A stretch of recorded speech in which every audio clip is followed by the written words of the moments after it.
Phase আসলে কি লক্ষ্য করলেই বুঝতে পারবেন।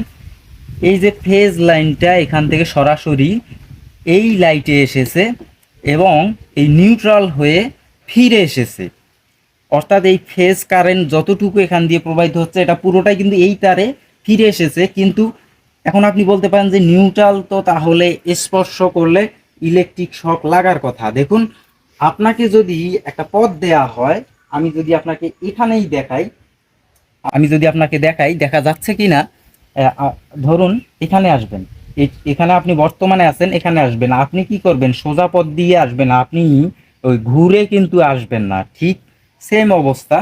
এই যে দেখুন, আমি প্র্যাকটিক্যালি আপনাকে দেখাচ্ছি, এখান দিয়ে আমার শরীর হয়ে এখান দিয়ে এত কষ্ট করে ইলেকট্রন এখানে আসার কোনো যৌক্তিকতা থাকে না, যার কারণে নিউট্রাল তার স্পর্শ করলে আমাদের কখনো শক লাগে না।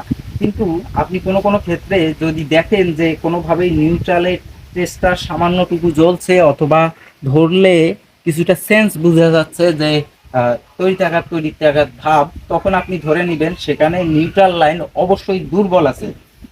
তো বন্ধুরা, ফেজ বোঝা গেল, নিউট্রাল বোঝা গেল, এবারে সব থেকে যেটা মজার বিষয়, আর এই ভিডিওটি কিন্তু কোনো প্রকার স্ক্রিপ্টেড ভিডিও নয়, কোনো বিষয় এড়িয়ে যেতেই পারে, অথবা আমার মুখ ফসকে কিছু বেরিয়ে গেলে আমি আশা করব আপনারা সেটা অবশ্যই সুন্দর সমালোচনা করবেন, যাতে আমি শিখতে পারি। ধন্যবাদ বন্ধুরা। এবারে আমি আপনাদেরকে প্রধানত যে জিনিসটা দেখাবো, আমি যদি লাইটটা অফ করে দেই,